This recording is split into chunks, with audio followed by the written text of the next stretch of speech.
வரவேற்புரை வழங்க தோழர் அம்பிகா குமரன் அவர்களை மேடைக்கு அழைக்கிறேன்.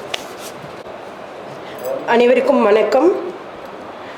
எஸ்தர் ராணியோட இந்த நேசத்தின் பிறல் தீர்க்க தரிசனங்கள் சிறுகதை நூல் வெளியீடு மற்றும் அறிமுக நிகழ்விற்கு வந்திருக்கக்கூடிய அனைவரையும் அன்போடு வரவேற்கிறேன். நூல் குறித்து உரையாற்ற வந்திருக்கக்கூடிய சிவகாமி ஐஏஎஸ் எழுத்தாளர் அவர்களையும், என் ஸ்ரீராம் எழுத்தாளர் அவர்களையும், மரக்கா ஆசிரியர் கவிஞர் குயர் செயல்பாட்டாளர் அவர்களையும், வாக்கீரா திரைப்பட இயக்குனர் எழுத்தாளர் அவர்களையும், நிகழ்ச்சியை தொகுத்து வழங்கி கொண்டிருக்கக்கூடிய தோழர் ஆனந்த் அவர்களையும், ஏற்புரை வழங்க இருக்கின்ற எழுத்தாளர் எஸ்தர் ராணி அவர்களையும் அன்போடு வருக வருக என்று வரவேற்கின்றேன். மழையாக இருந்தாலும் எல்லாரும் சிரமத்துலேயும் இங்கே வந்திருக்கீங்க. எல்லாரையும் வரவேற்கிறேன். நன்றி. நன்றிங்க தோழர். இந்த நிகழ்வை இன்னும் இனிப்பாக்குவதற்கு இங்கே வந்திருக்கும் எழுத்து ஆளுமைகளில் முதலாவதாக சிவகாமி அம்மா ஐஏஎஸ் எழுத்தாளர்களை மேடைக்கு அழைக்கிறேன். உங்கள் கைத்தட்டல் சத்தத்தோடு. கைகள் தட்டினால் மன அழுத்தம் குறையுமாம் இலவசமாக. தொடர்ந்து மரியாதைக்குரிய எழுத்தாளர் திரு என் ஸ்ரீராம் அவர்களை மேடைக்கு அழைக்கிறேன். ஆசிரியர் கவிஞர் எழுத்தாளர் குயர் செயல்பாட்டாளர் தோழர் மரக்கா அவர்களை மேடைக்கு அழைக்கிறேன். அடுத்ததாக திரைப்பட இயக்குனர் மற்றும் எழுத்தாளர் வாக்கீரா அவர்களை மேடைக்கு அழைக்கிறேன். இந்த நிகழ்வின் முக்கிய புள்ளி என்று சொல்லக்கூடிய எஸ்தர் ராணி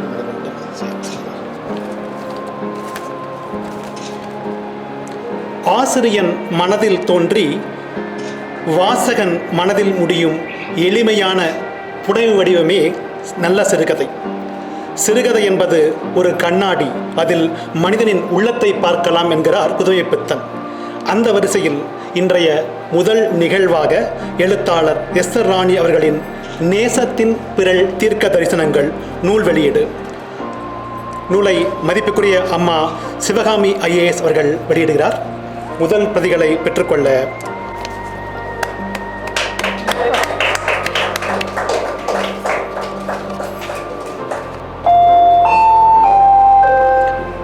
அடுத்ததாக சிறப்பு பிரதிகளை பெற்றுக்கொள்ள இங்கு இருவரை அழைக்கிறேன். முதல் பிரதியை பெற்றுக்கொள்ள திரு மயிலை பாலு அவர்களை மேடைக்கு அழைக்கிறேன். நளினி மனநல மருத்துவர் அவர்களை மேடைக்கு அழைக்கிறேன்.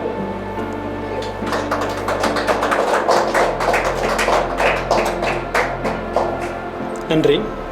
அடுத்ததாக பயனாடை போர்த்தி கௌரவித்தல். எழுத்தாளர் அம்மா சிவகாமி ஐஏஎஸ் அவர்களுக்கு பயனாடை அணிவிக்க தோழர் எஸ்தர் ராணியை அழைக்கிறேன்.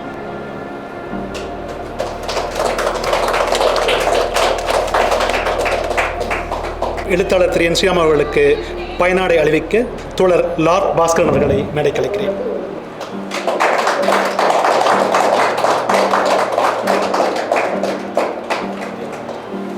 அடுத்ததாக மரக்கா அவர்களுக்கு மரியாதை செய்ய தோழர் அம்பிகா குமரன் அவர்களை மேடைக்கு அழைக்கிறேன்.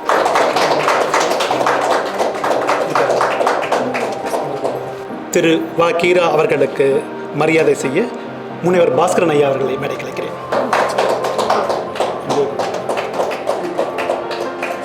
வரவேற்புரை வழங்கிய அம்பிகா குமரன் அவர்களுக்கு மரியாதை செய்ய ஓவியர் அமுதன் பச்சைமுத்து அவர்களை மேடைக்கு அழைக்கிறேன்.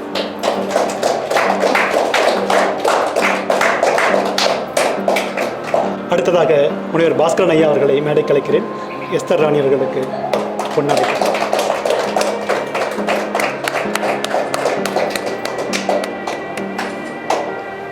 தொகுப்புரை வழங்கிக் கொண்டிருக்கும் ச ஆனந்தகுமார், நான் தாங்க, சக்தி அவர்களை மேடைக்கு அழைக்கிறேன்.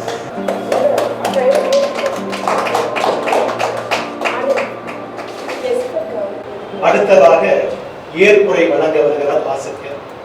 கவிதையிலிருந்து சிறுகதைக்கு கூடு பாய்ந்துள்ளார். இவருக்கு மிகவும் பிடித்த வார்த்தைகள் ஆட்டோமேட்டிசம், சரியலிசம். இவர் ஒரு முரண்தொடை, வலிமையான வார்த்தைகள் நிரப்பி தீவிர இலக்கியம் பேசும் இவர் பழகுவதற்கு மென்மையான படைப்பாளி. சாத்தானின் காதலி என தன்னை பிரகடனப்படுத்திக் கொள்கிறார். விமர்சனம் இவரது பலம். நேசத்தின் பிறல் தீர்க்க தரிசனங்கள் சிறுகதை தொகுப்புக்கு ஏற்புரை வழங்க தோழர் எஸ்தர் ராணி அவர்கள் அழைக்கிறேன். நாயினும் கடையேன் ஈயினும் இழிந்தேன் ஆயினும் மருளிய அருட்பெருஞ்சோதியே தனிப்பெரும் கருணையே என் தாய் தமிழே உன்னை வணங்குகிறேன். மேடையில் அமர்ந்திருக்கும் ஆகச்சிறந்த ஆளுமைகளுக்கும் பார்வையாளர்களாக அமர்ந்திருந்தாலும் மிகச்சிறந்த படைப்பாளுமைகளாகவும் இந்த மாலை நேரத்தில் மழையையும் பொருட்படுத்தாமல் வந்திருக்கிறீர்கள். அதற்காக உங்கள் அனைவருக்கும் நன்றியும் வணக்கத்தையும் நான் முதற்கண் தெரிவித்துக் கொள்கிறேன். முதலாவதாக இது வந்து என்னுடைய முதல் சிறுகதை தொகுப்பு. கவிதை தொகுப்பு வந்து நிறைய நீங்கள் படிச்சிருப்பீங்க. ஏன்னா வந்து ஃபேஸ்புக்கில் எல்லாத்துலேயுமே எழுதும் பொழுது வாட்ஸ்அப் ஸ்டேட்டஸில் இது வந்து அதிகமாக பகிரப்பட்டது. எனக்கு வந்து ஒரு பேர் உண்டு. ஆக்சுவலாக இங்கே பேசின 4 பேருக்குமே அந்த பேர் வந்து தெரியாது. Actually I'm not an immaculate poet, I'm an erotic poet. அது தெரியாமலே இவங்க எல்லாருமே பேச வந்திருக்காங்க. ஆக்சுவலாக அதற்கே நான் வந்து மிகப்பெரிய நன்றியை சொல்ல கடமைப்பட்டிருக்கேன்.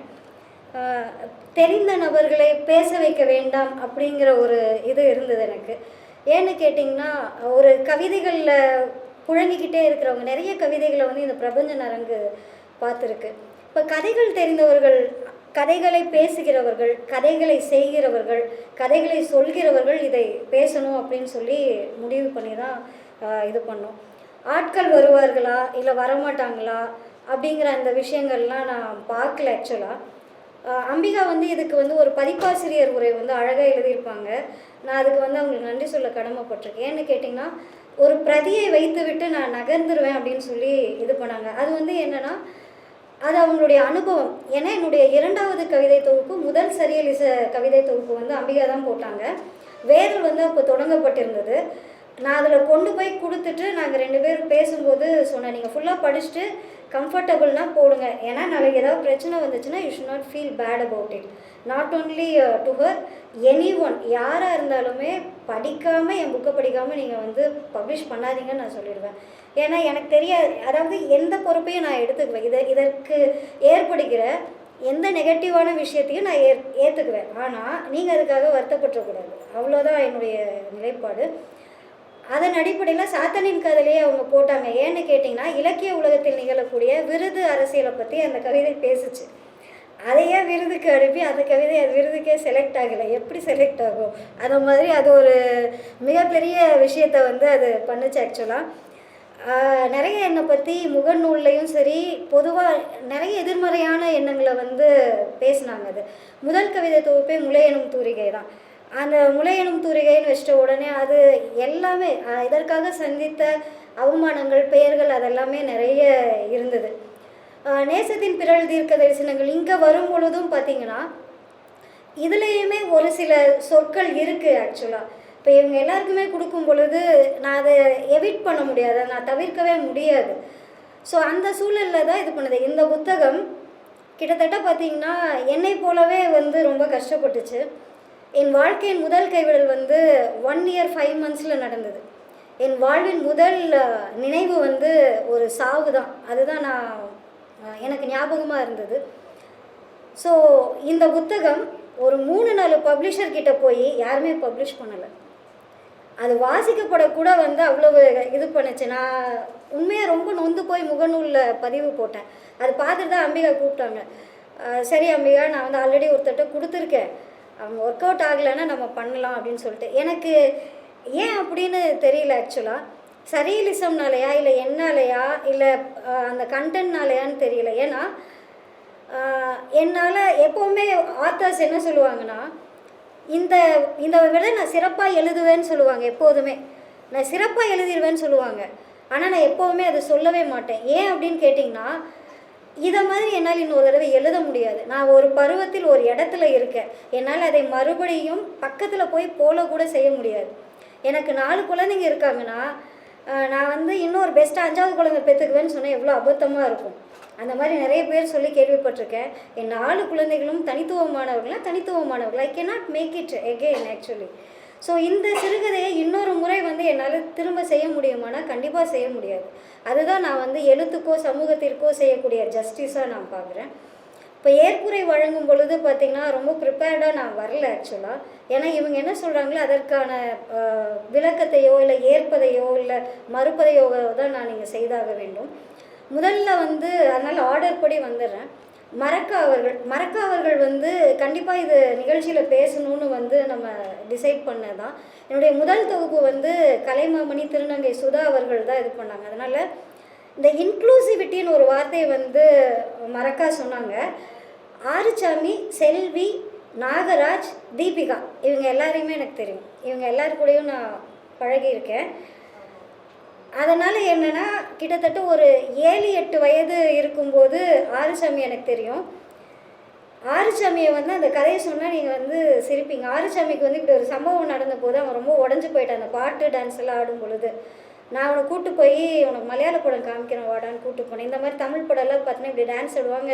அவன்கிட்ட கேட்டேன், ஏன்னா இப்படிலாம் ஆடிட்டுருக்கேன், மற்ற பசங்களாம் கிண்டல் பண்ணுறாங்கல்ல அப்படின்னு சொன்னப்போ, சினிமாவில் அதானே வருதுண்ணே, இதெல்லாம் இல்லாமல் சினிமா இருக்குது, வா உன்னை கூப்பிட்டு போகிறேன் அப்படின்னு சொல்லிட்டு, அப்போது நாங்கள் இருந்த இடத்துல ஒரு மலையாள பாட்டியம்மா இருந்தாங்க. அவங்கள்ட்ட போயிட்டு நமக்கு தெரிஞ்ச மலையாள புலமையெல்லாம் காமிச்சு, அமைச்சி இவனை அந்த கூட்டுக்காரனான சினிமா நோக்க வந்ததான் அப்படின்னு சொல்ல உடனே அந்த பாட்டிக்கு வந்து சந்தோஷமாயிடுச்சு. வைநேரவான்னு சொல்லி அனுப்பிச்சி விட்டுச்சு. அப்போல்லாம் இந்த டெக்கு கேசட் போட்டு பண்ணுவாங்க. அவங்க வீட்டில் ரெண்டல் பண்ணிகிட்டு இருந்தாங்க. அதனால ஒரு படம் போட்டு விட்டுட்டாங்க. அந்த படம் வந்து வாழ்க்கையில் நான் மறக்கவே மாட்டேன். கரனுக்கு வந்து மலையாள சினிமாவில் வந்து ரெகுன் பேர், ஆக்சுவலாக மாஸ்டர் ரெகுன் போடுவாங்க. அவர் மீசை கூட முளைக்கல அவர். அப்புறம் அந்த ஹீரோயின் குயிலு குயிலு குயிலுன்ட்டே ஓடிட்டே இருப்பார். அதில் வந்து ஒரு துக்ககரமான சம்பவம் என்னென்னா, அந்த ஹீரோயின் வந்து டான்ஸ் கற்றுப்பாங்க, அவங்கள வந்து எக்ஸ்ப்ளாய்ட் பண்ணுற மாதிரி மாஸ்டர் இருப்பார். நான் இப்படி இவனை பார்க்குறேன், டேய் என்னடா உன்னை இந்த படத்துக்கு கூப்பிட்டு வரேன், நல்ல படம்னு சொல்லி வேற கூப்பிட்டு பெரிய பில்டப்லாம் கூப்பிட்டு போனேன். அவனை பார்த்துட்டு பயந்துட்டேன். நான் கடைசியாக பார்த்தீங்கன்னா அதில் வில்லன் யாருன்னா மோகன்லால் தான் வில்லன். அப்படியே வருவார், ஒய்ஃபை கொளுத்தி அப்படியே சாவடிச்சு போயிட்டே இருப்பார். அப்போ என்ன ஆகுன்னு பார்த்தீங்கன்னா 4 பேருமே செத்துருவாங்க. முதல்ல வில்லனோட ஒய்ஃபு, அப்புறம் வில்லனுக்கு அப்புறம் பார்த்தீங்கன்னா ஹீரோயின் வந்து இந்த பால் வந்து ரிங்கிங் த பெல் தான் நான் கேள்விப்பேன். அதில் வந்து ஸ்விங்கிங் த பெல்லே நடக்கும். ஏன் அப்படி அந்த டைரக்டர் பண்ணார்னே தெரியல. ரொம்ப பேத்தட்டிக் எண்ட் அந்த படம். ஆக்சுவலாக நான் பார்த்துட்டு நான் இப்படி திரும்பி வரேன், எனக்கு ஒன்றுமே பண்ண முடியல அவனை. நான் கடைசி ஆறுசாமியை பார்த்தது அதுதான். அதுக்கப்புறம் வாழ்க்கையில் நான் பார்க்கவே இல்லை அவனுக்கு அந்த படம் அப்படி என்ன கொடுத்துருக்கோம் அப்படின்னு எனக்கு தெரியல. தீபிகா அப்படிங்கிற அக்கா வந்து நான் இங்கே தான் பார்த்தேன். ஷேர் ஆட்டோவில் ஒரு நாள் போகும் பொழுது அந்த அக்கா வந்து ஏதோ காசு இல்லை, ஆட்டோக்கார் கொடுக்க முடியலங்கும் போது நான் கொடுத்தேன் ஆக்சுவலாக. அப்போ அவங்க என்கிட்ட கதை பேசிக்கிட்டே வரும் பொழுது என் அப்பா கடைசி வரைக்கும் என்னை ஏற்றுக்கலை அப்படின்னு சொன்னாங்க. So this is the connectivity. So அதனால் திடீர்னு வந்து நான் வந்து ஒரு எல்ஜிபிடிக்யூ சப்போர்ட்டராகவோ இல்லை திடீர்னு ஒரு கலாச்சார அதிர்ச்சியோ இல்லை வானவில் தோழியாவோ என்னை நிலைநிறுத்திக்கிறதுக்காக செய்யலை. போஸ்ட் ஃபெமினிசம் அப்படிங்கிறதுல தான் நான் எழுத ஆரம்பித்தேன். பட் என்ன அப்படின்னா நம்ம ஆட்களுக்கு அது தெரியலை. மேடம் சொன்னாங்க கரெக்டாக. ஆக்சுவலாக என்னென்னா, அடையாளத்தை துறக்கிறீர்களா, அடையாளத்தை ஏற்றுக்கொள்கிறீர்களா அப்படின்னு. அடையாளத்தை துறப்பது தான் நோக்கம், அதை உடைப்பது தான் நோக்கம். அதை வந்து ஏற்றுக்கிறதையோ அதை நார்மலைஸ் பண்ணுறதையோ நார்மலைஸ் பண்ணுறதையோ நான் என்றைக்குமே பண்ணது கிடையாது. தனி வாழ்க்கையிலும் பண்ணதில்லை, எழுத்துலையுமே நான் பண்ணினது கிடையாது. ஸோ இந்த பேத்தட்டிக் எண்டு வந்து அந்த மூவியில் வந்த உடனே எனக்கு ரொம்ப கஷ்டமாக இருந்தது. ஏன் அது வந்து ஒரு பேத்தட்டிக் எண்டாகவே இருக்குது, ஏன் சாகடிக்கப்பட வேண்டும் அப்படிங்கிறத என்னால் ஜஸ்டிஃபை பண்ணிக்கவே முடியலை. இந்த கதை வந்து எங்கே போச்சு அப்படின்னு கேட்டிங்கன்னா, எனக்கு காதல் பற்றி எழுதவே தெரியாது. காதலும் என்னை பார்த்ததில்லை, நானும் காதலை பார்த்ததில்லை. அவ்வளோ கனெக்டிவிட்டி எனக்கு. அதனால் வந்து ரோமியோ ஜூலியட்னு ஒரு நாள் உட்காந்து உள்ள ரூமில் உட்காந்து எழுத ஆரம்பிச்சிட்டேன். நான் எழுத ஆரம்பித்தேன். என் பசங்க வந்து கொஞ்சம் தள்ளி போயிடுவாங்க, டிஸ்டர்ப்லாம் பண்ண மாட்டாங்க. சரி ஏதோ கர்மம் பண்ணி தொலையுது, நம்ம ஏதோ லேப்டாப் மொபைல் கூட கொண்டு போயிடுவாங்க. ஸோ அப்படி விட்டுட்டாங்க. ஆக்சுவலாக ஏதோ சிரிக்கிறாங்க பின்னாடி உட்காந்து. ஸோ லைக் என்ன ஆச்சுன்னா, நான் உட்காந்து ரோமியோ ஜூலியட்னோனையும் அப்படியே இப்போ ஷேக்ஸ்பியர் நீ என்னடா எழுதுன, நான் எழுதுகிறேன் பாருடா அப்படின்னு சொல்லிட்டு எழுதுனேன். வாழ்க்கையில் எதையும் தூக்கி போடணும் உடைக்கணும் அப்படிங்கிற எண்ணமே எனக்கு வந்தது கிடையாது. அந்த கதை எழுதி முடிச்சுட்டு அதில் பார்த்த உடனே அப்படியே தூக்கி ஃபோன் உடைச்சிடணும்னு தோணுச்சு. ஏன்னா நான் ஃபோனில் தான் டைப் பண்ணுவேன், ஐ கேனாட் ரைட். ஏன்னா என்னோடய வெரி ஃபாஸ்டராக போகும் என்னோடய ரைட்டிங்கு, ஏன்னா அந்த உள்ளே இருந்து எழுதுறதுனால. அப்போ என்னென்னா அந்த கையெழுத்து எனக்கே புரியாது. அப்படி தான் நடந்தது. அதனால் என்ன பண்ணேன், லேப்டாப்பில் ரொம்ப இதில் வச்சுட்டு எழுத முடியாது.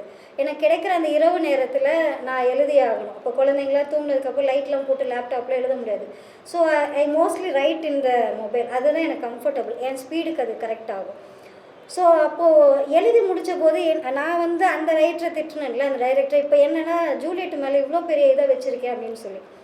இந்த இடத்துல தான் நான் வந்து ஒரு ஒரு 2 பேரை பற்றி நான் பேசணும்னு நினைக்கிறேன். அந்த முள்கிரீடம் அப்படிங்கிற அந்த ஸ்டோரி வந்து எனக்கு மிகப்பெரிய ஒரு தாக்கத்தை ஏற்படுத்தின ஒரு ஃப்ரெஞ்ச் ரைட்டர் இருக்கார், வால்டருடைய ஒரு பெரிய இது என்னன்னு கேட்டிங்கன்னா, ஒரு ஸ்பெஷாலிட்டி என்னென்னா ஹைலி சர்க்காஸ்டிக். அதே மாதிரி இங்கே ஒரு ரைட்டர் இருந்தார், அவர் அரசியல்வாதியாக காமிச்சதுனால இலக்கியவாதியாக அவர் இப்போதும் கூட தூக்கி கொண்டாடப்படாமல் இருக்கிறார். அவர் பேரறிஞர் அண்ணா.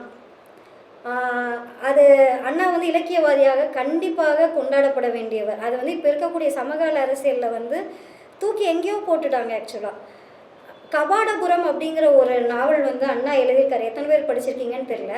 அது தழுவல், வால்டருடைய கேண்டிடுடைய தழுவல். அது நான் படிச்சுட்டு என்னடா அண்ணா அதை போய் எழுதி தழுவி வச்சுருக்காரு அப்படின்னு.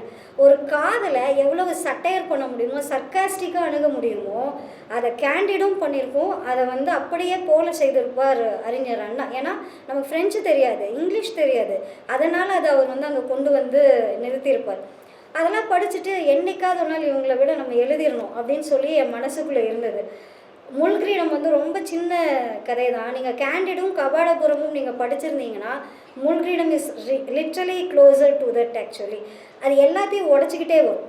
அதை ஒரு நாவல் அளவுக்கு, குறுநாவல் அளவுக்கு இல்லைனாலும் அது உடச்சிக்கிட்டே வரும். ஸோ நான் வந்து என்னோடய கதையை பற்றியே நான் பேசுகிறேன், ரொம்ப பெருமையாக பேசுகிறேன்னு நீங்கள் நினைக்கக்கூடாது. ஏன்னா this is like literally metaphorical where it is different from the normal stories அப்படிங்கிறது தான் நான் சொல்ல வேண்டியதாக இருக்குது. ஏன்னா சரியலிசத்தை பேசுகிறவர்கள் பேசுவாங்க because they don't know the experience, they don't have that experience actually. எப்படின்னு பார்த்தீங்கன்னா, அது நீங்கள் ஏகவனம் சொன்னபோது அவர் ஸ்ரீராம் சார் சொன்னார், நான் வந்து கான்ஷியஸாக எழுதுனேன் அப்படின்னு சொல்லிட்டு. ஐயோ சத்தியமாக என்னால் அப்படி கான்ஷியஸாக எழுத முடியாது, நான் ரொம்ப மட்டமான எழுத்தாளர் கான்ஷியஸாக எழுதுனா. ஏன்னு கேட்டிங்கன்னா, அதில் வந்து ஒரு இடத்துல வந்து வாட்ச் பண்ணுவாங்க. சுனையகன் வந்து ஒரு இடத்துல வாட்ச் பண்ணுவார். அதை எழுதி முடிச்சுட்டு ஐ வாஸ் லிட்ரலி ஷாக்ட். நான் வந்து உண்மையாக பயந்து போயிட்டேன். ஏன்னா நான் கொஞ்சம் நிறைய சின்ன வயசில் படிச்சிருப்பேன். எங்கேயோ வந்து தூக்கிட்டு வந்துட்டேனா, நாளைக்கு ஏதாவது பெரிய பிரச்சனை ஆகிடுமா அப்படிங்கிற அளவுக்கு நான் அந்த இடத்த யோசிக்க வேண்டியதாக இருந்தது. ஏகவனம் எழுதி முடித்த போது எனக்கு அது மிகப்பெரிய திருப்தியை கொடுத்தது. இந்த மாதிரி ஒவ்வொரு இடத்துலையுமே இது வந்து என்னுடைய பர்சனல் எக்ஸ்பீரியன்ஸஸ் இருக்கக்கூடிய இடமா தான் இருக்குது. இந்த ஜூலியட் ரோமியோ கதை இருக்கு இல்லைங்களா, முள்கிரீடம், அந்த கதை வந்து அது எழுதி முடித்ததுக்கப்புறம் எனக்கு ரொம்ப வேதனையாக இருந்தது. ஆனால் அது ஒரு இடத்த ஜஸ்டிஃபை பண்ணுச்சு. எங்கே ஜஸ்டிஃபை பண்ணுச்சுன்னா, ஒரு பெண் விவாகரத்துக்காக கோர்ட் அணுகிறாங்க. நம்ம தமிழ்நாட்டில் தான் விவாகரத்து செய்யக்கூடாதுன்னு அவங்க கணவர் வந்து என்ன பண்ணார், ஆசிடை மூஞ்சியில் அடித்து நீதிமன்ற வாசலே அந்த பெண் இறந்து போனார். அது நடந்தது நம்ம ஊரில். அது என் மண்டக்குள்ளே ஓடிக்கிட்டே இருந்தது. அது ஓடிக்கிட்டே இருக்கும் பொழுது அது இந்த இடத்துல வந்து தன்னை நிலைநிறுத்திக்கிட்டுச்சு. ஏன்னா நான் ஒரு கதை சொன்னேன் இல்லைங்களா, அந்த 4 பேர் செத்து போனப்போ அதில் என்ன ஜஸ்டிஃபிகேஷன் இருக்குது அப்படிங்கிறத நான் என்னை சுய ஆய்வுக்குள்ளே உள்ளாக்குறப்போ இந்த இடத்துல ஒரு பேத்தட்டிக் எண்டை நான் கொடுக்கணும் அப்படிங்கும் பொழுது, is it realistic or surrealistics? Madam சொன்னது மாதிரி நான் வாண்டடாக அதை நான் உள்ளே புகுத்துறேன்னா ஆஸ் அ ரைட்டர், இல்லை நான் அதில் என்ன தேடுறேன், என்ன சொல்ல வரேன் அப்படிங்கிறத வந்து நான் சரியாக அணுகணும் அப்படின்னு நான் நினைக்கிறேன். அந்த இடத்த நான் சமகால நிகழ்வை வந்து நான் அங்கே சொல்லியிருக்கேனே தவிர, அதன் பிறகு நீங்கள் நிறைய கொடுமைகள், இப்போ மேபிளின் தஞ்சை பிரகாஷ் கதையில் இருந்து நீங்கள் வரிசையாக பார்த்தீங்கன்னா, தஞ்சை பிரகாஷ் கதை வந்து ஏறக்குறைய அந்த மேபிளின் வந்து it's is kind of a Stockholm syndrome. But இது வந்து it is not kind of Stockholm syndrome. இந்த பெண் வந்து தீவிரமாகவே அதை எதிர்ப்பாங்க. காதல் அப்படின்னு சொல்லப்படுகிற என்ன அப்படிங்கிறத அவங்க எதிர்ப்பாங்க. அந்த எதிர்ப்பை தான் வந்து அவங்க வந்து சொல்ல முடியல அப்படிங்கும் பொழுது தான் அவள் மீது அந்த வன்முறைகள் திணிக்கப்படுது.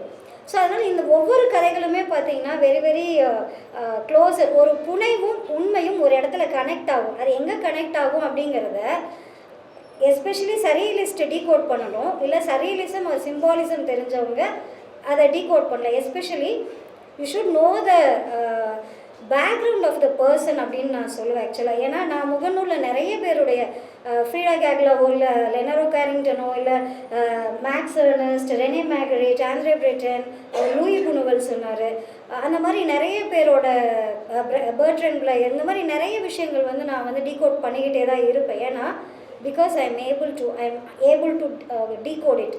ஏன்னா பெர்ட்ரண்ட் பிளையர் பற்றி நம்ம சொல்லும்போது பார்த்தீங்கன்னா how much to you love me அப்படின்னு சொல்லிட்டு ஒரு படம், இவங்க மோனிகா பெலுஷி வச்சு எடுத்திருப்பார். அந்த படம் கொஞ்சம் பழைய படம் தான், அது ஒரு ஃப்ரெஞ்ச் மூவி. ஸோ அவரை வந்து ஒரு ஆணாதிக்க சிந்தனையுடையவராக பெண்களுக்கு பெண்ணியத்திற்கு எதிரானவராக ஒரு சமூகம், அதாவது இன்டர்நேஷ்னல் மூவி அந்த சமூகமே பார்த்துச்சு. பட் அவர் அப்படியான நபர் இல்லை. ஏன்னா அவர் புரிந்து கொள்ளப்படவில்லை. ஆகையினால் அவர் வந்து அந்த மாதிரி ஆனார். அப்படி ஒரு ஒப்பீனியனை வந்து அவர் மேலே திணிக்கப்பட்டது. அவரை போல சிறந்த ஒரு பெண்ணிற்காக பெண் படுகிற பாடுகளை கஷ்டங்களை சொல்லக்கூடிய நபரை வந்து பார்க்கவே முடியாது. And they were saying that it is the elements of the surrealism, not the complete surrealism. Unless until the surrealist says yes this is surrealism, you cannot identify this. உங்களுக்குள்ள ஒரு பெரிய சிக்கல் வருது இல்லை, whether it is a conscious writing or a subconscious writing, that is where the surrealist is missing and escaping from you. He is putting you in trouble. Okay, அந்த இடம் ஒன்று. எமோஷன்ஸை வந்து இதில் கொண்டு வர முடியாது. Especially as a writer, I am a social conscious பர்சனாக தான் நான் எழுத வந்தேன். அதனால் எங்கேயுமே இதில் வந்து மிகப்பெரிய குறைகளாக பெண்ணியம் பற்றி நான் பேசினதாக கீரா தோழர் சொன்னார். ஆனால் ஆண்களை வந்து நான் ரொம்ப அசிங்கப்படுத்தலை, கைவிடலை. உண்மை தானே, யாரையும் விரல் நீட்டி குற்றப்படுத்தலை. அது வந்து இந்த புத்தகம் கிடையாது, எந்த புத்தகத்திலையுமே அதை நான் செய்திருக்க மாட்டேன்.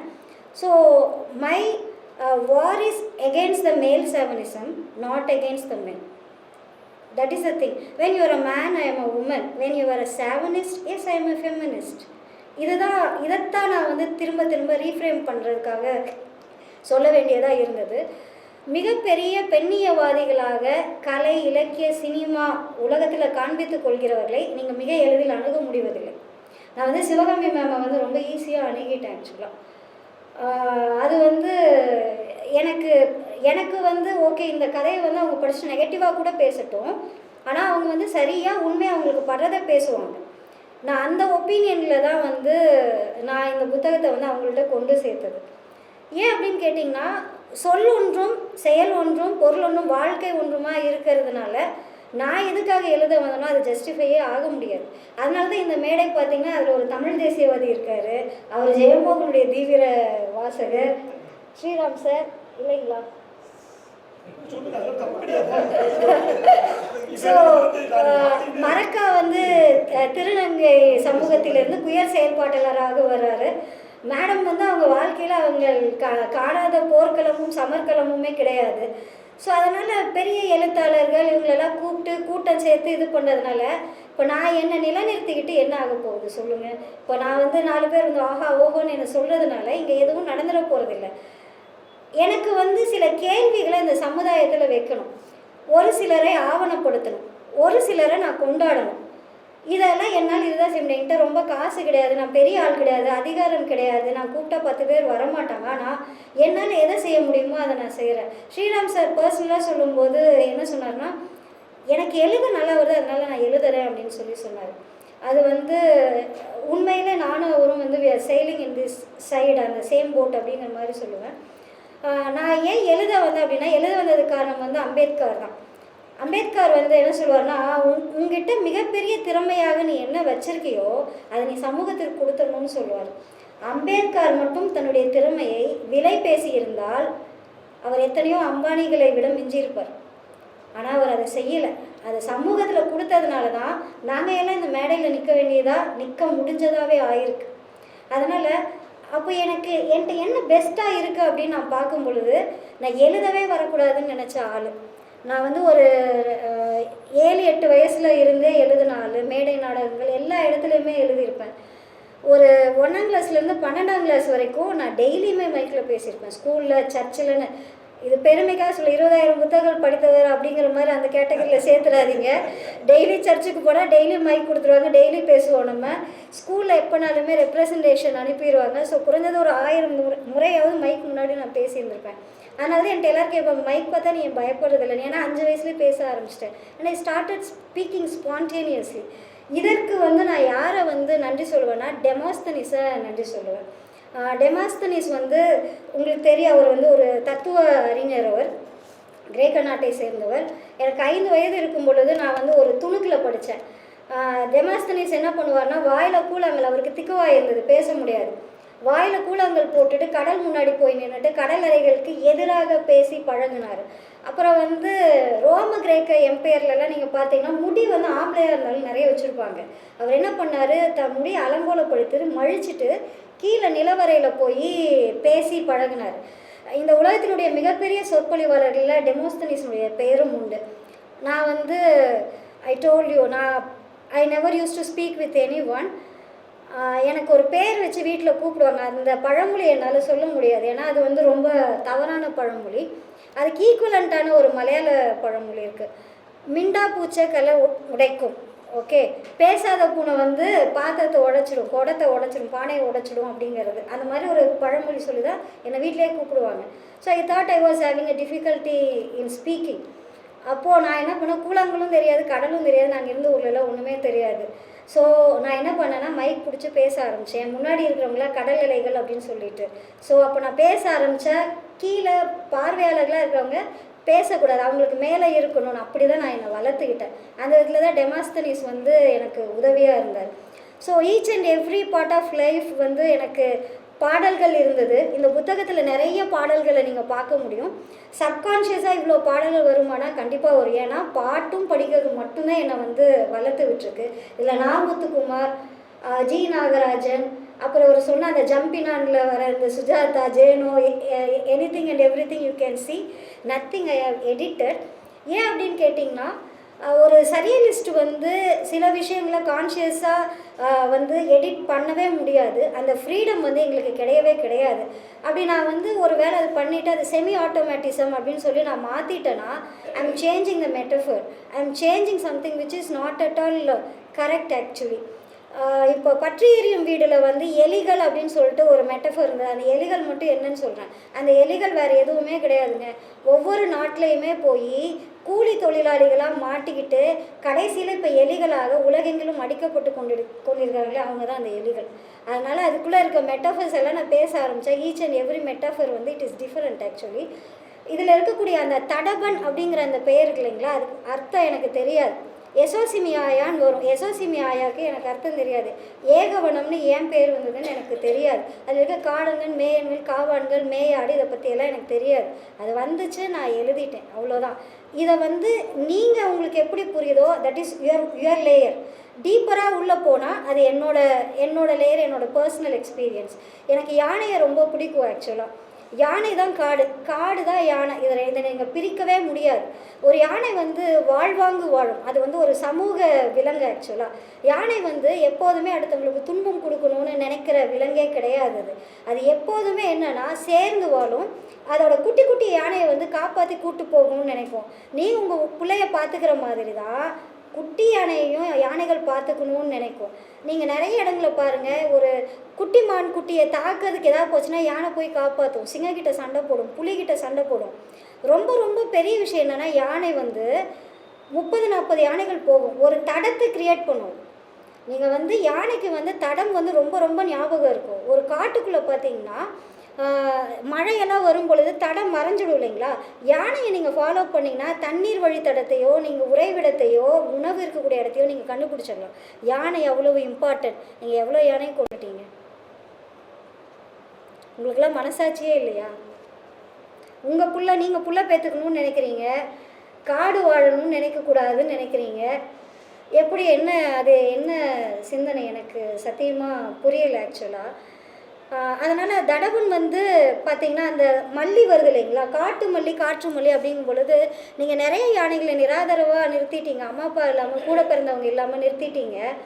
என்னால் முடிஞ்சது என்னென்னா, இல்லைடா உனக்கு நீ சப்போர்ட்டிவாக இருக்க முடியும், இந்த காற்று முழுவதிலும் உனக்கான நேசம் இருக்குது, உன் அம்மா அப்பாவை மனுஷங்க கொண்டு இருக்கலாம் அப்படின்னு எனக்கு ஒரு நேசத்தை அவனுக்கு விதைக்க முடிஞ்சது. எனக்கு அந்த கதையை எழுதின பொழுது ரொம்ப நிறைவாக இருந்தது. ஏன்னா முள்கிரீடத்தில் ஒரு பெண்ணுக்கு முள்கிரீடத்தை கொடுக்கும் பொழுது எனக்கு எத்தனை வலி இருந்ததோ, தடவனுக்காக நான் ஒரு காற்றையே கிரியேட் பண்ணி கொடுத்துருக்கேன். காட்டை கிரியேட் பண்ணலை, நீங்கள் அழித்த காட்டை நான் அவன் காற்றின் வழியாக அவனுக்கு நான் கிரியேட் பண்ணி கொடுத்துருக்கேன். ஸோ அதனால் என்ன, that is way the creator no is much needed to the society அப்படின்னு நான் ஃபீல் பண்ணுறேன். ஸோ இந்த நேசத்தின் பிறல் தீர்க்க தரிசனங்கள் எல்லாமே அவர் சொன்ன மாதிரி தனிமை அந்த விஷயங்கள் பேசுது. அப்படின்னா சரியலிசத்தினுடைய இன்னொரு கூறு என்ன அப்படின்னு பார்த்தீங்கன்னா, உள்மனதில் இருக்கக்கூடிய விஷயங்களை பேசுவது. எல்லா மனிதர்களுமே இங்கே தனிமையில் தான் இருக்காங்க, எல்லா மனிதர்களுமே நேசத்திற்கு ஏங்குகிறவர்களாக தான் இருக்காங்க. ஸோ இந்த கதையில் வந்து நீங்கள் என்ன ஜென்ரலாக என்னென்னா, நான் ஏன் எரோட்டிக் போயட் அப்படின்னு சொன்னேன் அப்படின்னு கேட்டிங்கன்னா, when I write something நான் தான் அதுக்குள்ளே இருக்கேன்னு நினச்சிட்டு நிறைய என்னென்னமோ பண்ணுவாங்க. ஆக்சுவலாக அவங்களுக்கு அந்த மெட்டஃபர்ஸ் புரியாது, அந்த சிம்பாலிசம் புரியாது, அந்த உவமை உருவகம் எதுவுமே புரியாது.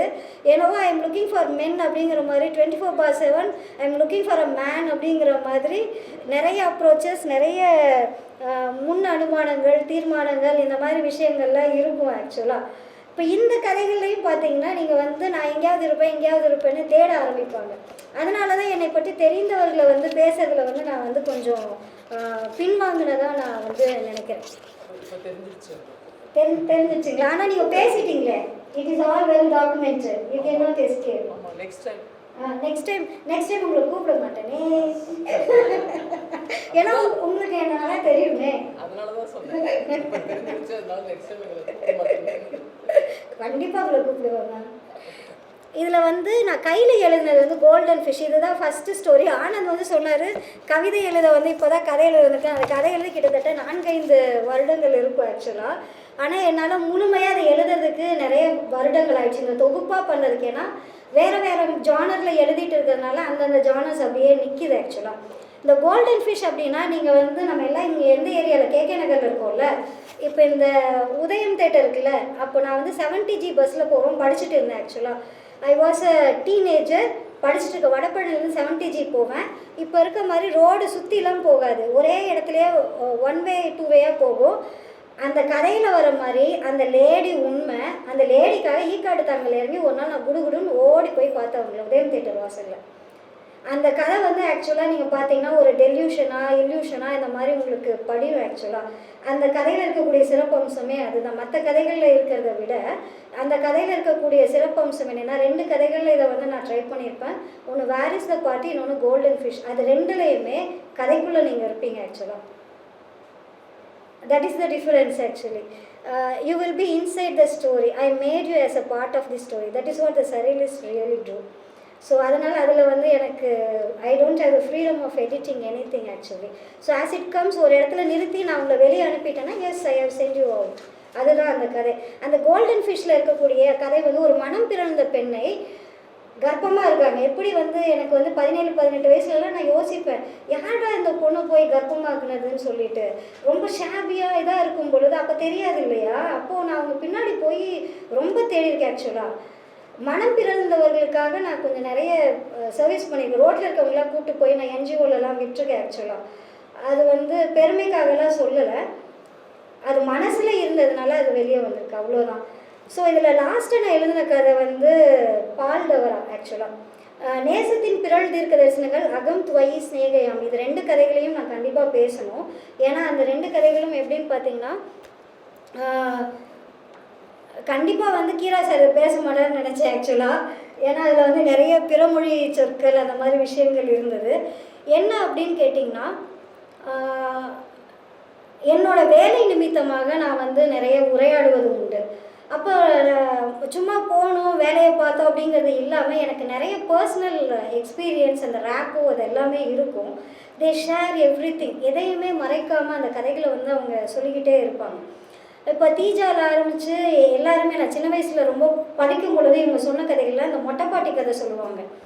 மொட்டைப்பாட்டி கதை வந்து என்னென்னா அந்த புழக்கடையில் உட்கார வச்சுருவாங்க. அது எல்லாமே அந்த பிராமினிக்கல் ஸ்டோரி மணிப்பிரவாள எழுத்துல தான் அந்த கதைகள் எல்லாமே எழுதப்பட்டிருக்கும். நான் ரொம்ப சின்ன வயசில் இருக்கும் பொழுதே அந்த பாட்டிகளை மொட்டைப்பாட்டிகளை பற்றி நான் எழுதணும் அப்படின்னு சொல்லிட்டு இது பண்ணேன். ஆனால் அந்த கதை அப்படி வரவே இல்லை. நான் என்ன நினச்சி எழுத அதாவது ஒரு தீர்மானம் இல்லாமல் இது பண்ணுவோம். ஒருவேளை இந்த கதை இந்த மாதிரி போகுமா அப்படிங்கும்போது அந்த கதை அதுக்குள்ளே போகவே இல்லை ஆக்சுவலாக. ஸோ இந்த கதையில் வந்து என்னன்னு பார்த்தீங்கன்னா, ஓர்ச்சில பசலம் தேட்ட நீர் தாகுணும் அப்படின்னு சொல்லிட்டு ஒரு பழமொழி இருக்குது. அது வந்து தெலுங்கு பழமொழி. அது என்ன அப்படின்னு பார்த்தீங்கன்னா, பொறுமையாக காத்திருக்கிற மாடு கலங்கின நீர் இல்லாமல் தெளிந்த நீரை குடிக்கும் அப்படின்னு சொல்லிட்டு இருக்குது. இதை நான் தமிழ்லேயே எழுதிட்டு போகலாம். ஒரு சுமார் 1 கோடி வார்த்தைகள் இருக்காது. It is not that. I am a modern writer and poet. அதற்காக வந்து நான் தமிழை புறந்தள்ளுகிற ஆள் கிடையாது. தமிழ் வந்து என்னுடைய உயிர். ஆனால் வந்து somewhere you have to juxtaposition and especially it is not in the genre which I have chosen. அதுதான் ரீசன். அதனால் நீங்கள் வந்து என்னுடைய தூய தமிழ் சொற்கள் வந்து நீங்கள் வந்து பார்க்கலன்னு நினைக்கிறேன். ஈவன் இந்த சரியலிசம் அது வந்து நிறைய விஷயங்கள் பண்ணியிருக்கு. அதில் ஒரு விஷயமும் நான் சொல்லிடுறேன். இந்த புத்தகத்தை வந்து தோழர் ரோகிணிக்காக நான் வந்து டெடிகேட் பண்ணியிருக்கேன்.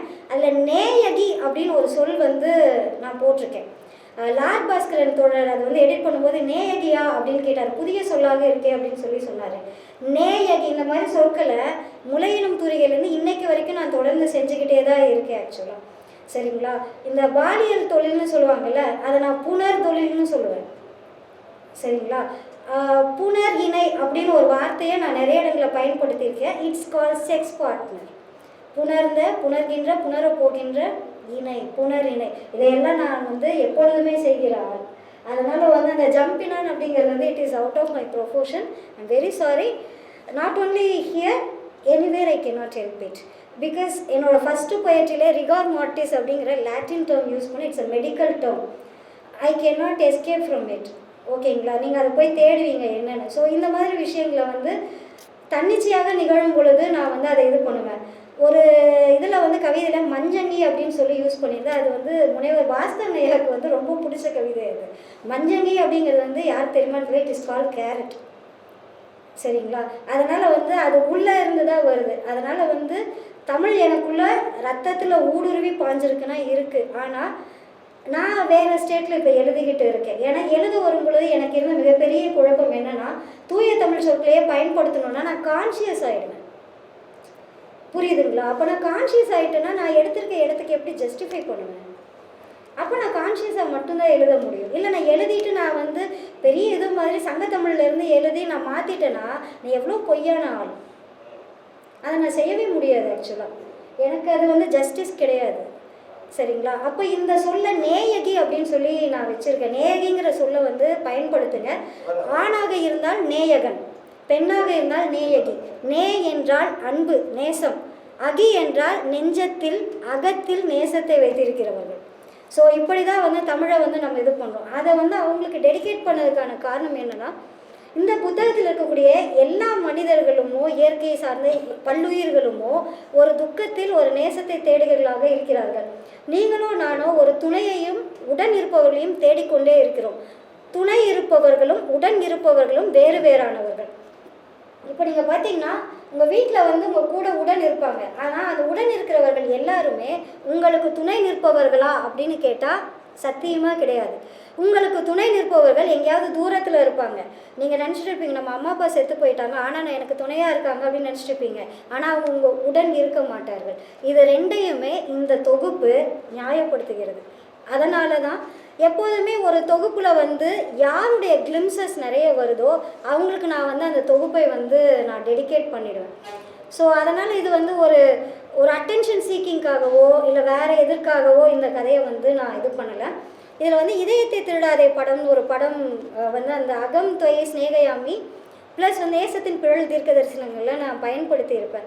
அப்போ அது எழுதி முடித்ததுக்கப்புறம் நான் ஃபீல் பண்ணது என்னென்னா, சத்தியமாக சொல்கிறேன், I really wanted to edit. அதை அப்படியே தட்டி தூக்கிட்டு போயிடலாமா அப்படின்னு சொல்லி நான் பார்க்க வேண்டியதாக இருந்தது. ஆனால் அதை நான் செய்ய விரும்பலை. ஏன்னா ரொம்ப ஒரு செலிப்ரிட்டி ஸ்டேட்டஸ்லேயே ஏதோ உங்களை இருக்கும்போது அதை சார்ந்து இயங்குவதில் எனக்கு எப்போதுமே விருப்பம் இருந்ததில்லை. ஏன் இந்த இடத்த நான் இதை இப்படி சொல்கிறேன் அப்படின்னு கேட்டிங்கன்னா, அந்த ஓர்ச்சின பசலம் தேட்ட நீர் தாகணும் அப்படிங்கிறது எனக்கு ஒரு பேஷண்ட் வந்து சொன்னது. அவங்க வந்து ஒரு தெலுங்கு பிராமின் கம்யூனிட்டியில் இருந்தவங்க, இப்போ ஒரு 70 வயது இருக்கும். அவங்களுடைய ஒரு உறவினர் வந்து சின்ன வயசில் சொன்னது. அவங்க இன்றைக்கி இருந்தால் கிட்டத்தட்ட 100 வருடங்கள் இருக்கும். அப்போ என்னென்னா, பெண்கள் வந்து எப்பொழுதுமே ஒரு பொறுமையை கடைப்பிடிக்கணும், நிதானத்தை கடைப்பிடிக்கணும் அப்படின்னு சொல்லப்பட்டுட்டு வந்ததாக இருந்தாங்க. அந்த பெண்ணினுடைய கதை தான் என்னன்னு கேட்டிங்கன்னா, அவங்க 13-14 வயசில் கல்யாணம் பண்ணி போயிடுறாங்க. கல்யாணம் பண்ணும்பொழுது அவங்க கணவர் பால்ய வயசுல இறந்துறாங்க. படிக்கலை. ஒவ்வொரு வீடாக அவங்க போகிறாங்க. இதே மாதிரி வீட்டில் இருக்க வேலைகளெல்லாம் செஞ்சு அவங்களோட வாழ்நாள் முழுவதையுமே கடத்தி இறந்து போகிறாங்க. இந்த கதையை நான் எழுதட்டுமா அவங்கள்ட்ட பெர்மிஷன் கேட்டபோது, ஏன்னா இந்த சம்மந்தப்பட்ட அம்மா இல்லை, அந்த அம்மா குழந்தை கூட கிடையாது, பெயரை கூட போட்டுக்கோன்னு சொல்லிட்டாங்க. எனக்கு என்ன அப்படின்னு கேட்டிங்கன்னா, ஆனால் அந்த கதை இங்கே கான்ஷியஸாக இங்கே வரல. நான் எந்த கதை நான் கான்ஷியஸ் நினச்சேனோ அந்த கதை வரல. அது வேறு எங்கெங்கெங்கேயோ போச்சு. ஆனால் இப்படி ஆவணப்படுத்தப்பட்ட மனிதர்கள் தான் இந்த கதைக்குள்ளே இருக்காங்க. ஸோ அப்போ என்ன அப்படின்னா, இதில் வந்து தகலின காலு தகலினும் அப்படின்னு சொல்லிட்டு ஒரு இடம் பயன்படுத்தியிருப்பார்.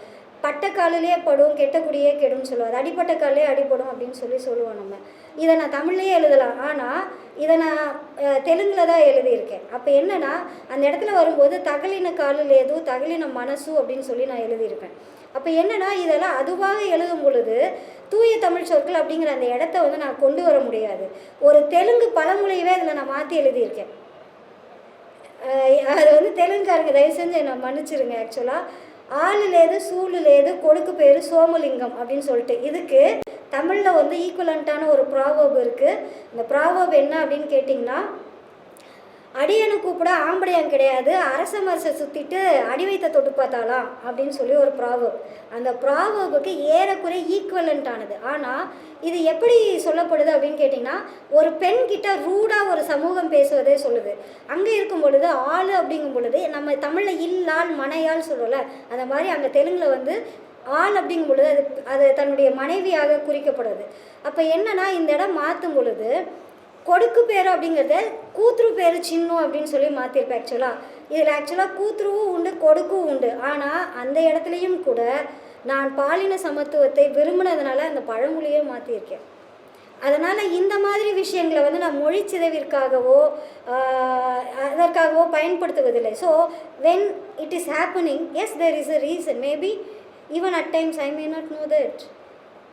சரிங்களா? ஆனால் சரியலிசம் எழுதும் பொழுது, சாத்தானின் காதல் எழுதும் பொழுதும் எனக்கு இருந்த ஒரே ஒரு பெரிய தவிப்பும் பயமும் என்னவாக இருந்ததுன்னா, நான் ஆழ் மனசுலேருந்து எழுதுகிறேன். அப்போ எழுதுனது எல்லாத்தையுமே நான் சமூகத்துக்கு தருவேன் அப்படிங்கிற உறுதிமொழியை நான் எடுத்துக்கிட்டேன். ரெண்டாவது என்னென்னா, என்னை அது கேவலமாக காமிக்கும், என்னை தவறாக சித்தரிக்கும், நான் எனக்குள்ள அபத்தங்களும் குறைகளையும் அது காண்பிக்கும் அப்படின்னா அதை நான் மறைச்சிடவே கூடாதுன்னு நினச்சி தான் நான் வந்து எழுதவே வந்தேன். அதனால் வந்து எல்லா சரியலிஸ்ட்டுமே நீங்கள் பார்த்தீங்கன்னா கிட்டத்தட்ட சரியலிசம் வந்து 100 ஆண்டுகளை கடந்து விட்டது. இப்போ இந்த 100 ஆண்டுகளை கடந்த பிறகு தமிழில் வந்து சரியலிச கவிதைகள் எழுதுகிறவங்கள நான் பார்த்துருக்கேன். அவர்களும் இத்தனை கோர்வையாக எழுதியிருக்காங்களான்னு தெரியல. சாத்தானின் காதலோ இப்போ எழுதியிருக்கிற துமியோ நிர்பயாவோ இவை யாவுமே எழுதி முடிச்சு அதை படித்ததுக்கப்புறம் எல்லாம் சொல்லுவாங்க, இல்லை இதை ஒத்துக்க மாட்டேன், ஏன்னா திஸ் இஸ் நாட் சரியலிசம் அப்படின்னு சொல்லுவாங்க. ஏன் அப்படின்னு கேட்டிங்கன்னா, சால்வடார் டாலி வந்து ஒரு ஓவியம் வரைஞ்சிருக்காரு. It is exactly like Picasso. You accept that Salvador Dali is a surrealist. I am a person who wrote it very nicely, coherently, and you are not accepting I am a surrealist. That is how the society. சரிங்களா? அதனால் வந்து இது என்ன அப்படின்னு பார்த்தீங்கன்னா, நீங்கள் உள்ளே என்ன இருக்கீங்களோ அதை நீங்கள் அப்படியே கொடுக்குறது. அதனால் வந்து நீங்கள் கடைசியாக எழுதின கதை பால்டவரா எழுதின உடனே நான் அதை மூடி வச்சுட்டேன். ஆக்சுவலாக பால்டவராவுக்கு வந்து அதன் பிறகு இந்த கதை வந்து தேவைப்படுவதில்லை. People used to ask me, why you are so brave and bold, you are writing this அப்படின்னு கேட்பாங்க. இந்த கதைகள் படிக்கும் பொழுது எங்கேயாவது உங்களையும் மீறி நீங்கள் என்ன நினச்சிங்களா, நான் தான் இது அப்படின்னு சொல்லி ஏதாவது ஒரு இடத்துல ஒரு கண்டிப்பாக நினைப்போம். ஆக்சுவலாக வந்து எழுதும்போது என்ன நினைப்போன்னா, இந்த பர்சனுக்கு நடந்த எக்ஸ்பீரியன்ஸ். ஏன்னா என் கவிதைகளில் நான் சொன்னேன் இல்லைங்களா, அந்த எரோட்டிசம் எழுதும் பொழுது இது நிறைய நடந்துருக்கு. காதல் பிரிவுன்னு சொன்னால் நான் ஏதோ காதல் பிரிவில் இருக்க மாதிரி இருக்குது. காதலே எனக்கு வந்தது இல்லைங்க, நானும் காதல் கிட்ட போனதில்லை. அது ஏதோ கணக்கு பாடம் மாதிரி எங்கேயோ ஓடி போயிடுச்சு. So out of syllabus. So அந்த மாதிரி ஒரு இடம் தான். அப்போ இந்த இடத்துல நிறைய விதங்கள் இருக்குது. பட் ஒரே ஒரு சம்பவம் மட்டும் நான் சொல்ல விரும்புகிறேன். And with this I am ending the thing. பால்டவரா அப்படின்னு சொல்லி ஒரு கதை. இந்த கதையை வந்து சொல்லும் பொழுது நான் ஒருத்தருக்கு நன்றி சொல்ல கடமைப்பட்டிருக்கேன். அவர் யாருன்னா நம்முடைய கவிஞர் பிரியா வெங்கடேசன். அவர் வந்து எனக்கு இந்த கதையினுடைய முதல் வாசகர், மொத்த கதையினுடைய முதல் வாசகர் அவர் தான். ஏன்னா அவர் தான் பிழை திருத்தி கொடுத்தார். அதனால் வந்து அவருக்கு நான் நன்றி கடன் பட்டிருக்கேன். அந்த பிழை திருத்தி கொடுத்த பொழுது கடைசியில் எனக்கு ஒரு வார்த்தையை எழுதி கொடுத்தார். என் வாசிப்பு அனுபவத்தில் இது மிகச்சிறந்த உச்சம் அப்படின்னு சொல்லி, புதிய உச்சம் அந்த மாதிரி எழுதி கொடுத்தார். ஏன்னா நான் என்னுரையில் அதுதான் எழுதியிருந்தேன். இதில் சொல் புதிதா, பொருள் புதிதா, சுவை புதிதா அப்படின்லாம் என்னால் சொல்ல முடியாது. ஆனால் நீங்கள் வாசிச்சிங்கன்னா it will give you something, some different experience. உங்களுக்கு ஒரு அனுபவத்தை வந்து வேறு மாதிரி தரும். அதை தான் என்னால் உங்களுக்கு கேரண்டி பண்ண முடியும். Surrealism is also like that actually. So அந்த பரிமாணத்தை காமிக்கணும் அப்படிங்கிறதுக்காக தான் நான் இதை சொல்லணும்னு நினச்சேன். குழந்தைகள் வந்து இப்போ வந்து மனித குழந்தைகள் வந்து ஹோமோசேப்பியன்ஸாக தான் பிறப்பாங்க. ஹோமோசேப்பியன்ஸாக பிறக்கக்கூடிய இந்த குழந்தைகள் சாகும்போது மனுஷனாக சாகணும் அப்படின்னு சொல்லி நம்ம எதிர்பார்க்குறோம். இந்த பரிணாம வளர்ச்சியில் 2 பிரிவினர்கள் இருக்காங்க. இந்த 2 பிரிவினர்களில் எப்படியும் அந்த டார்வின் சொன்னதை போல சர்வைவல் ஆஃப் த பிட்டஸ்ட், ஏதாவது வல்லான் வகுத்ததை வாய்க்கால் மாதிரி எல்லா விதமான குறுக்குத்தனங்களையும் பயன்படுத்தி தங்களை அதிகாரத்திலும் பணத்திலும் மேம்படுத்தி கொண்டவர்கள். இவங்க தான் சக்ஸஸ் ஸ்டோரிஸ் சொல்லிட்டு இருப்பாங்க. நான் எவ்வளோ சின்ன இடத்துலேருந்து வந்தேன் தெரியுமா, எவ்வளோ உயரத்துக்கு போயிட்டேன் தெரியுமான்னு. மற்றபடி கொள்கையோடு வாழ்கிறவர்களை, மனிதாபிமானத்தோடு வாழ்கிறவர்களை இவங்க கீழே தள்ளிக்கிட்டே இருப்பாங்க. நீ ஒன்றுத்துக்கு ஆகாதவன், லாய்க்கு இல்லாதவன், நீ கேவலமானவன், நீ உருப்படவே மாட்ட அப்படிங்கிற இடத்துல இருந்து தான் சொல்லிக்கிட்டே இருப்பாங்க. இந்த புத்தகம் ஹோமோசேப்பியன்ஸ்க்கானது அல்ல, மனிதர்களுக்கானது. எந்த மனிதன் உடைக்கப்பட்டிருக்கிறானோ, எந்த மனிதன் அடிபட்டிருக்கிறானோ அந்த மனிதனுக்கான ஒரு மயிலிறகுல ஒரு சின்ன தேனை தடவி அந்த புண்ணு ஆறுதோ இல்லையோ ஒரு வருடி கொடுப்பதை போன்ற முயற்சியை தான் நான் இங்கே செஞ்சுருக்கேன். அதனால தான் இதனுடைய மொத்த இதுவுமே பார்த்திங்கன்னா அந்த நூலிலை, அந்த நாட்டு நம்ம சொல்லுவோம் அப்படின்னா இந்த கதைகளில் அதுதான் இருக்கும் ஆக்சுவலாக. பிகாஸ் ஐ ஆம் தட் கைண்ட் ஆஃப் பர்சன். இப்போ வந்து சிவகாமி மேம் வந்து அவங்க சர்வீஸை வித்ட்ரா பண்ணிட்டு வந்தாங்க. அப்படிதான் மேம் சர்வீஸ் வித்ட்ரா பண்ணீங்க. That is one reason. ஏன்னு கேட்டிங்கன்னா ஒரு 10 years ஆஃப் சர்வீஸ் நீங்கள் வந்து ஐஏஎஸ்ஸாக இருக்கீங்கன்னா அதுதான் மேக்ஸிமம் ஹையர் அத்தாரிட்டிக்குள்ளே போவாங்க. அதை அப்படி தூக்கி போட்டு வந்தாங்க. And I was like shocked. ஏன்னா அதுதான் வந்து where you are becoming homo sapien and the human being. இங்கே அதைத்தான் நான் வந்து பிக்கஸ்ட் க்ரெடென்ஷியல் ஆக்சுவலாக. நீங்கள் எந்த பகுதியில் எங்கே போகணுங்கிறது அங்கே தான் தேவையாக இருக்குது. நீங்கள் தப்பு பண்ணியிருந்தீங்கன்னா எங்கே வேணாலும் எல்லாருக்குமே சொல்கிறேன், நீங்கள் பெரிய இடத்துக்கு போயிருப்பீங்க, ஆனால் நீங்கள் செய்யலை. அங்கே தான் நீங்கள் மனிதாபிமானத்தோடு நடந்திருக்கீங்க. ஸோ இந்த கதைகள் அப்படி தான் இருக்குது. நான் வந்து எப்போவுமே மனுஷியாக இருக்கணும்னு விரும்புகிறேன். யாரெல்லாம் மனுஷனாக இருக்கிறதுனால கஷ்டப்படுறாங்களோ அவங்க கூட நிற்கணும்னு நான் நினைக்கிறேன். அதனால தான் இந்த புத்தகம் சமர்ப்பணத்திற்குமாக நான் ரோகிணிக்கு நான் அதை கொடுக்க வேண்டியதாக இருந்தது. எனக்கு வந்து பாலம் கல்யாண சுந்தரம் ஐயாவை அப்படி நான் பார்க்கும்போது அப்படியே மறண்டு போயிட்டு கண்ணுக்கு நல்லா அப்படியே செதறிடுச்சு. நான் நிற்கக்கூட இல்லை. அந்த மாதிரி என்னென்னா இந்த புத்தகத்தை அவங்க கையால் அவங்க வாங்கிக்கணும்னு நான் நினச்சேன். ஆனால் நான் வந்து ஐ குடின்ட் மேக் இட். ஏன்னா எனக்கு அது ஒரு தயக்கமும் அவர்களை அப்ரோச் பண்ணுறதுலையும் அந்த ஏதோ ஒரு விஷயம் இருந்தது. I never mat very good attempt actually to reach her. But I have sent the book to her. Whether she reads or not, it doesn't matter to me. Because எழுதுறதும் கொடுக்கறதும் சமர்ப்பிப்பதும் தான் என் வேலை. அதை ஏற்றுக்கிறதும் ஏற்றுக்காததும் அது படிக்கிறவங்களுடைய கருத்தாக நான் நினைப்பேன். So let us talk about the பால்டவரா. பால்டவரா வந்து ஒரு சிம்பாலிசம்னா எஸ் ஒரு சிம்பாலிசம் தான்.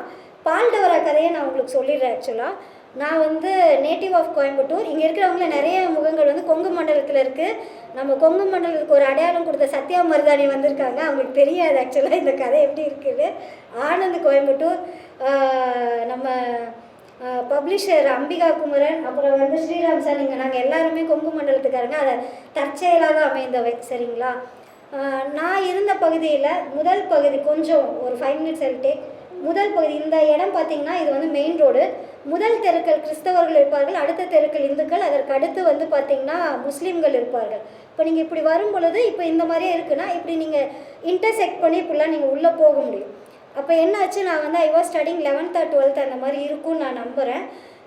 என்னை வந்து அன்றைக்கி ஒரு லீவு, என் ஃப்ரெண்டு என்ன பண்ணாங்க, நீ வா அப்படின்னு சொல்லிட்டு கூப்பிட்டு போனாங்க என்னை அவங்க வீட்டுக்கு. நான் சொல்லி வரமாட்டேன்டி, வேண்டாம், எனக்கு ரொம்ப ஒரு மாதிரி டயர்டாக இருக்குன்னு. நான் அவனை திருப்பி கொண்டு வந்து விட்றேன்னு சொல்லி அடம் பிடிச்சி வீட்டில் பர்மிஷன் வாங்கி கூப்பிட்டு போனாங்க.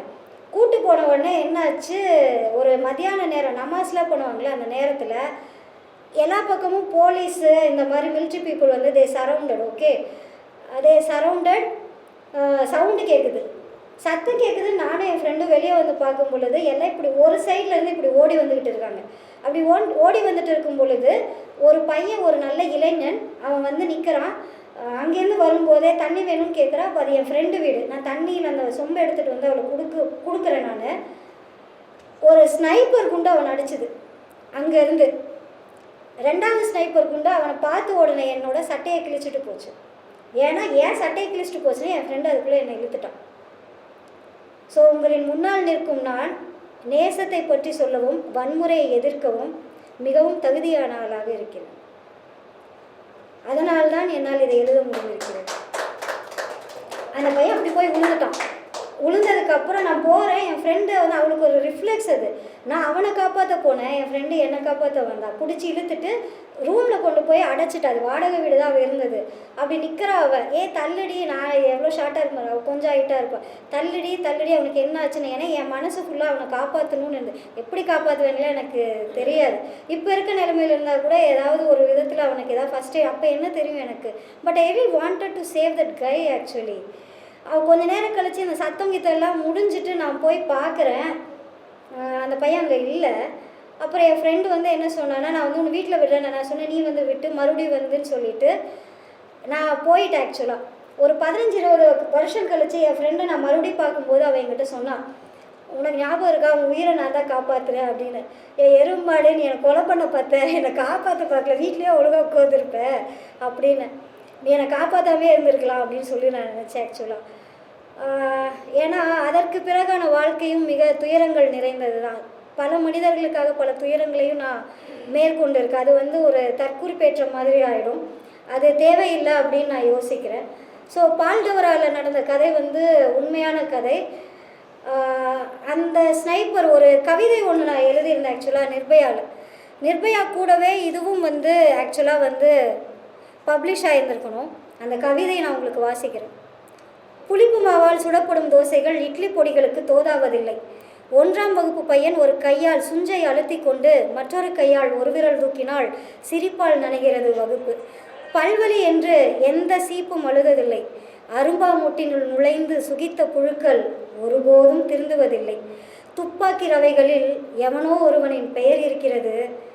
அவன் யார் என்ன இங்கே எவனுக்கும் கவலை இல்லை. அதுதான் நான் எழுதியிருந்தேன். இதுவும் அதுவும் பார்த்திங்கன்னா ஏறக்குறைய இதுதான் சரியில்லை. ஸோ என்ன அப்படின்னு பார்த்தீங்கன்னா, இன்றைக்கி எல்லா நாடுகள்கிட்டையும் துப்பாக்கி குண்டு இருக்குது. அது எல்லாருமே செய்கிறாங்க. ஆனால் அந்த குண்டு யாருக்கு போகும்னு யாருக்குமே கவலை கிடையாது. இங்கே யார் வீட்டுக்கு யார் சோறு போகுது, யார் மெடிக்கல் எக்ஸ்பென்சஸ், இதை பற்றி எந்த நாடுமே கவலைப்படுவதில்லை. ஆனால் இந்த ஆயுதங்களை வாரி வாரி குவித்து கொண்டிருப்பது, ஆயுதம் என்பது அழிப்பதற்கு தானே தவிர எதையுமே அது ஆக்கலை.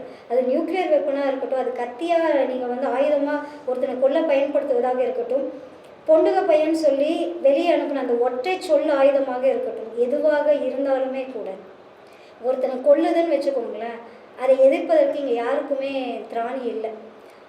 இப்போ இந்த புத்தகம் ஏன் வந்து மறுதளிக்கப்பட்டதுன்னு உங்களுக்கு தெரிஞ்சிருக்கும்னு நினைக்கிறேன். ஸோ இதை நான் இங்கே இவ்வளோ ஓப்பனாகவும் சொல்லிட்டேன். இதற்கான மிகப்பெரிய எதிர்வினைகள் வந்து எனக்கு வரக்கூடும். அதையும் ஏற்றுக்கொள்ள தயாராக இருக்கிறேன். மற்றும் ஒரு ஸ்னைப்பர் குண்டு வந்து நின்றாலும் நான் முன்னால் வந்து தயவு செஞ்சு வாங்கிக்க வேண்டாம், போதும், நிறைய பார்த்துட்டேன், it is enough, I have lived. அன்றைக்கே சேர்த்து போயிருந்தேன்னா இத்தனை வருஷம் வாழ்ந்திருக்க மாட்டேன். ஸோ சர்ப்ளஸாக நான் வாழ்ந்திருக்கேன். So I have to live for the society. முடியும்னா ஓகே. அதனால் மட்டும்தான் என்னால் உண்மையை எழுத முடிகிறது, உண்மையாக இருக்க முடிகிறது. வேறு எந்த இடத்துக்கும் என்னால் நகர முடியாது. அதனால்தான் யதார்த்தத்திற்கும் சற்று மேலே மிக யதார்த்தவாதியாக நிற்கிறேன். அதனால் கடைசி வரைக்கும் இப்படியே தான் இருப்பேன். எந்த இடத்துல என்னால் இப்படி இருக்க முடியலையோ என் பேனாவிற்கு மரண தண்டனை கொடுத்து விட்டு என் எழுத்தையும் நான் அங்கேயே முடித்துக்குவேன். அதனால் வந்து அந்த உறுதியை தான் நான் தருவேன். ஒரு கவிஞன், ஒரு படைப்பாளி என்ன செய்வான் அப்படின்னு கேட்டிங்கன்னா, ஒரு கவிதையை நான் சொல்லி முடிச்சிடறேன். இந்த கவிதை தான் அவங்க மரக்கா சொன்ன கவிதை. நான் செத்து போயிடலாம், ஆனால் நான் உங்களுக்காக விட்டு செல்லக்கூடியது சொற்கள் மட்டும்தான். எதையுமே எடுத்து செல்ல முடியாதென்று தெரிந்து கொண்டேன். எதையாவது உங்களுக்கு கொடுத்து செல்ல விரும்பினால் எதை கொடுப்பேன்? என் அன்பினை பொதியாக்கி தருகிறேன். உலகின் ஏதாவது ஒரு மூலையில் வைத்து விடுங்கள். பிரிதொரு நாள் உடைந்தழ தோன்றினால் அருகில் வாருங்கள். என் நேச சொற்கள் உங்களை தேற்றும். அதனால் அதுக்காக மட்டும்தான் எழுதுகிறேன். கடைசி வரைக்கும் யாரையும் அசிங்கப்படுத்துறதுக்காக எழுதலை. உங்களுக்கு சுய கேள்விகள் வரணுங்கிறதுக்காக மட்டும்தான் நான் எழுதுகிறேன். யாரையும் குற்றப்படுத்தவோ தனிப்பட்ட நபர்களை வந்து காயப்படுத்தி தனிமைப்படுத்தவோ நான் செய்யலை. இந்த சரியலிசம் என்பது நீங்கள் வாசிச்சிங்கன்னா இத்தனை படைப்புகள்லையும் சுய கேள்விகளை எழுப்பும். அதுக்கு நீங்கள் எந்த பக்கம் வேணாலும் பதில் சொல்லிக்கலாம். எனக்கு கூட நீங்கள் சொல்ல தேவையில்லை. So I haven't explain any metaphors. யாராவது படிச்சுட்டு கேட்டிங்கன்னா கண்டிப்பாக அதை நான் சொல்லுவேன். ஸோ இந்த புத்தகத்தை வெளிவர உதவிய அனைத்து நல் உள்ளங்களுக்கும் நான் நன்றியை தெரிவித்துக் கொள்கிறேன். Yes, it is one of the biggest endeavour done by me. Surrealism, அதனால தான் நான் இதை கிளைம் பண்ணிக்கிறேன். இதற்கு பிறகு ஒரு மரபு இங்கே கிரியேட் ஆச்சுன்னா சிறுகதைகள் நாவலில் கண்டிப்பாக அது வந்து என் பெயரையும் அது எழுதியிருக்கும் அப்படின்னு நான் நம்புகிறேன். வந்திருந்த அனைவருக்கும் என்னுடைய மகிழ்ச்சியையும் நன்றியையும் பேரன்பினையும் தெரிவித்துக் கொள்கிறேன். நன்றி, வணக்கம்.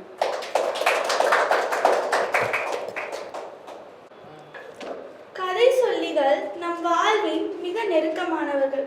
அவர்கள் பாட்டின் உருவத்திலோ தாத்தாவாகவோ ஆசிரியர்களாகவோ நம்மை வழிநடத்துவார்கள். வீட்டிற்கு வெளியே, பள்ளிக்கூடத்திற்கு வெளியே நிகழும் சம்பவங்களை கதைகளாக்கி துணைவையும் உண்மையையும் நமக்குள் கடத்தும் எழுத்தாளர்கள் அலாதியானவர்கள்.